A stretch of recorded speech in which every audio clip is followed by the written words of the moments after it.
నమస్తే, నేను Kavitha. Welcome to iDream news. Ayodhya రామ మందిర నిర్మాణానికి సంబంధించి భవ్య దివ్య నిర్మాణం అయితే జరిగింది, ప్రాణ ప్రతిష్ఠ జరగబోతోంది. అయితే ఆగమ శాస్త్రం ప్రకారం ప్రారంభోత్సవం జరగట్లేదు. ప్రాణ ప్రతిష్ఠ జరిగిన తర్వాత 2-3 అంతస్తుల నిర్మాణం ఎందుకు జరుగుతోంది? ఆగమ శాస్త్రాల్ని అనుసరించట్లేదు కాబట్టి మేము పీఠాధిపతులుగా వెళ్ళట్లేదు అనేటువంటిది మాట వినిపిస్తోంది. దీంతో పాటుగా అసలు రామాయణం అనేది చరిత్ర కాదు, రాముడికి ఎలాంటి చరిత్ర ఉంది, కేవలం పురాణాలను చెప్పినంత మాత్రాన దాన్ని మనం ఒక ప్రాతిపదికగా తీసుకోవాల్సినటువంటి అవసరం ఉందా? ఇవన్నీ మాటలు వినిపిస్తున్నాయి. వీటన్నిటి గురించి మనం మాట్లాడుకుందాం. ప్రస్తుతం మనతో పాటుగా ఉన్నారు రాధా మనోహర్ దాస్ ప్రభుజీ. హరే కృష్ణ ప్రభుజీ. జై శ్రీరామ్. అమ్మ హరే కృష్ణ, జై శ్రీరామ్. ఇది ఫేస్బుక్ల్లో, వాట్సాప్ల్లో, ఇన్స్టాగ్రాముల్లో, లేకపోతే యూట్యూబుల్లో, సోషల్ మీడియాలో ఎక్కువ తిరిగేటువంటి వార్తలు ఇవి. మీరు ఇదంతా గుదిగుచ్చి అడిగారు, చాలా సంతోషం. ఆగమం గురించి ఎవరు మాట్లాడితే బాగుంటుంది అంటారు? కమ్యూనిస్టులు అయితే మాట్లాడకూడదు. ఎందుకని? నికృష్టులు, వాళ్ళకి అసలు ఏ మతమో లేదు కాబట్టి. ఇది పాయింట్ 1. అక్కడ కూడా వస్తుంది. పీఠాధిపతులు ఎవరైతే సర్టెన్ పీపుల్ దానికోసం పనిచేశారో, ఎవరైతే దాన్ని మళ్ళీ పునర్నిర్మాణం చేయడానికి త్యాగాలు చేశారో, నిలబడ్డారో, వాళ్ళు అంత తెలియకుండా చేయట్లేదు. నెంబర్ 1. నిజంగా ఎవరైతే మీరు పీఠాధిపతులు అన్నారో వాళ్ళకి జ్ఞానం ఉంటే, ఇఫ్ ఇట్ ఈస్ సో, మీరు వాళ్ళు అని ఉంటే, మీడియా వక్రీకరణ కాకుండా. ఎందుకంటే మనం తెలుసు, చిన్నప్పుడు ఏదో అంటే ఏదో బయటకు వస్తుంది కదా, రామ అంటే అన్నట్టు. మనకి మహాభారతంలో చెప్పారు, వయం పంచాధికం శతమని. అంటే ఏమిటి? ధర్మరాజు పాండవులు అడవిలో ఉన్నప్పుడు, వనవాసంలో, ఈ వీళ్ళని ఏమంటారు, కౌరవుల్ని అటాక్ చేశారు. ఎవరు? ఈ యక్షులు, గంధర్వులు. అర్జునుడు, భీముడు చపట్లు కొట్టి కాగల కార్యం గంధర్వులే చేశారు అన్నారు. కానీ ధర్మరాజు ఏమన్నాడు? మరి వాళ్ళకి మనకి జగడం ఉంది, కాదని చెప్పను. కానీ అది అది అది ఎప్పుడు మనం ఉన్నప్పుడు అది వాళ్ళు 100 మంది, మనం 5గురం. కానీ బయట వచ్చినప్పుడు మనం 105గురం. వయం పంచాధికం శతం. ఇది ధర్మరాజు ఇచ్చిన సూత్రం. నిజంగా మీరు వాళ్ళు అన్నది నిజమైతే, ఇఫ్ ఇట్ ఈస్ సో, వాళ్ళు ఎవరితో డిస్కస్ చేయాలి? ఫేస్బుక్లో అవి డిస్కస్ చేయకూడదు, ఫోన్లు చేయాలి. ఎవరికి సత్యం పర్సన్ చేయాలి. రోడ్డు ఎక్కారంటే అది పబ్లిసిటీ స్టంట్. అర్థమైందా? చెప్పడానికి కుదరలేదు అనుకుందాం. వీళ్ళ మాట వినని స్థితే ఉన్నప్పుడు వీళ్ళు మాట్లాడే ఉపకారం లేదు, వాతావరణం పాడు చేయడం తప్ప కదా. ఇంకో విషయం, భగవంతుడు దయామయుడండి. దయలేనోడు అసలు భగవంతుడే కాదు. ఎవరో మెసేజ్ పెట్టారు, మా దేవుడు నిన్ను ప్రేమిస్తున్నాడని. నేను చెప్పా, నన్ను ప్రేమించకపోతే వాడు దేవుడే కాదు. నేనే ప్రేమిస్తున్నాను కదా మనిషిని. నన్ను తిట్టినోను కూడా నేను సారంట. After just human being. మీ దేవుడు ఎలా ఉంటాడు కదా? కన్నప్ప, భక్త కన్నప్ప నీళ్ళు ఎలా పోసాడు కదా? కదా, ఏం పెట్టాడు? నైవేద్యం తిన్నాడు, మాంసం పెట్టాడు. మీరు శ్రీకృష్ణదేవరాయలు వారి అష్టదిగ్గజాల్లో ఆయన పేరు, ఒక కవి పేరు గుర్తులే, ఆయన ఈ తిన్నడ గురించి చెప్తారు. అప్పుడు అలా అడవిలో పడి ఉన్న శివలింగానికి ఇలాగా నోటితో శుభ్రం చేసి ఇలా చేసాడు అని. శివుడు అసలు ఏంట్రా తుప్పుకు బ్యాచా, నువ్వు నోటితో ఊసావు, ఇలా ఏమైనా మాట్లాడా? ఏంట్రా మాంసం తెచ్చి ఇలా అన్నాడా? అసుతోషుడు. భగవంతుడు అంటే సులభుడు, బెదిరించేవాడు గాడు కాదు. ఇది అది కాక రాముడికి సంబంధించిన విషయం టాపిక్ ఇది. రాముడు ఎవరిని క్షమించాడు? ఎవరైతే తన భార్యను ఎత్తుకెళ్ళారో ఆ రావణాసురుడికి ఏమన్నాడు తెలుసా?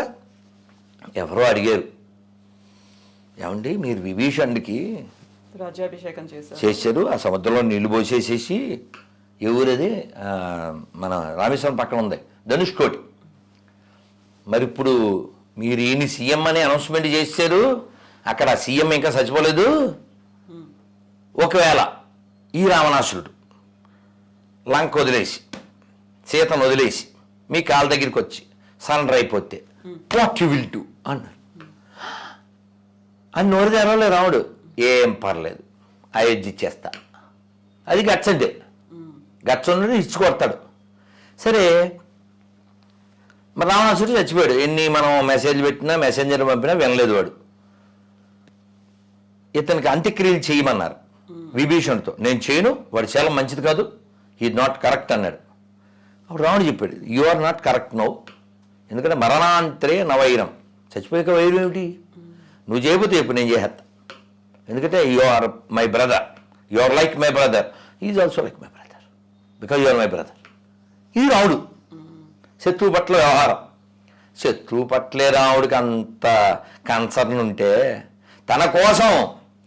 తన కోసమే తప్పిస్తూ తన నామమే జపిస్తూ తన కోసమే జీవిస్తుండే వాళ్ళ పట్ల ఈ అంటాడా, అదేమన్నా ఎడారిగడ్డ. చెప్పండి. ఇంకో పాట, సీతాదేవి అక్కడ లంకలో ఉన్నప్పుడు హనుమంతుడు, అమ్మా వీళ్ళందరూ వేసేస్తా అన్నాడు. ఎందుకు నాయన, ఎందుకేమిటి, నేను ఏడిపిస్తున్నారు కదా అన్న.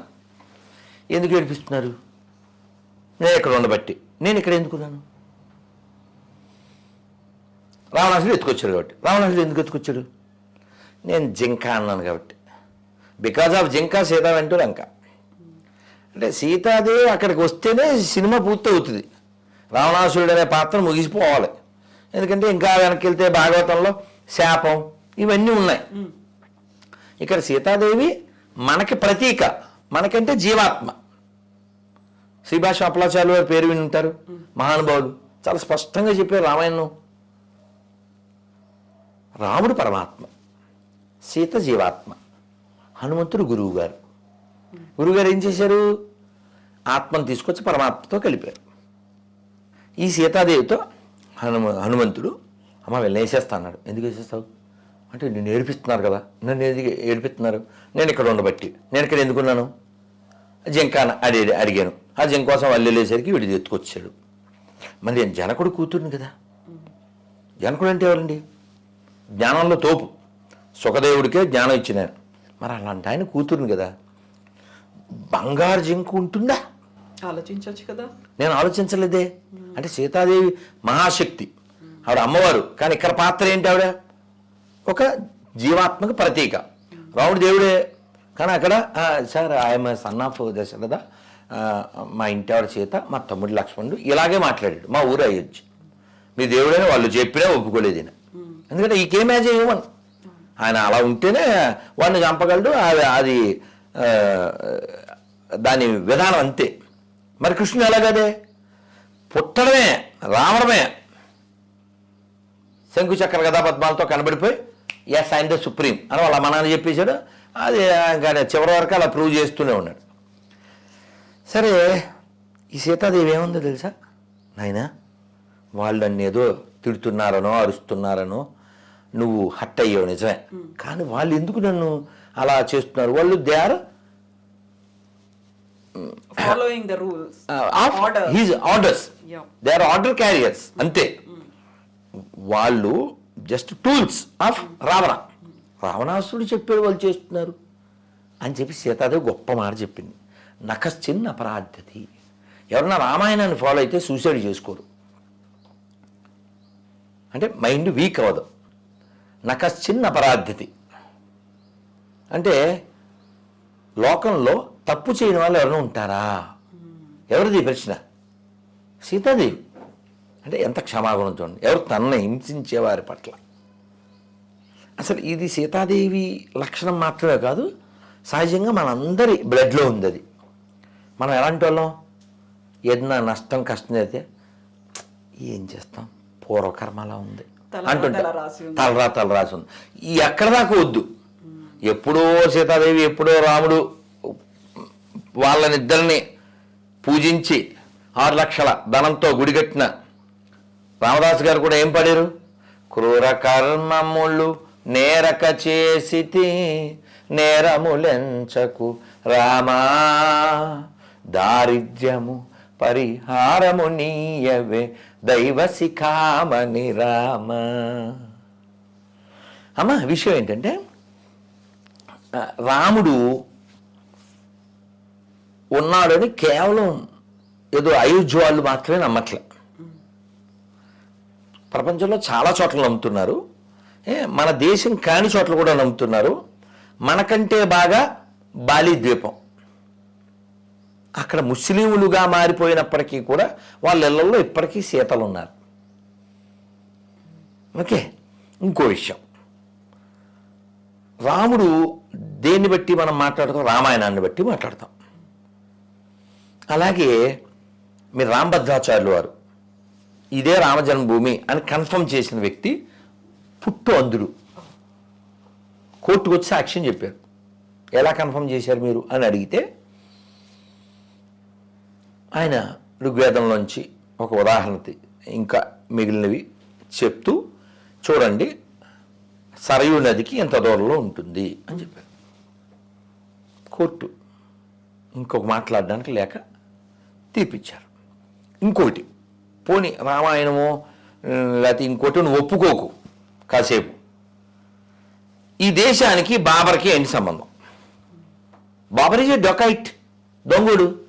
తొగ్లక్ డెకాయిట్, తైమూర్ డెకాయిట్, టిప్పు సుల్తాను వాళ్ళ నాన్న dacoits who ruined thousands of temples.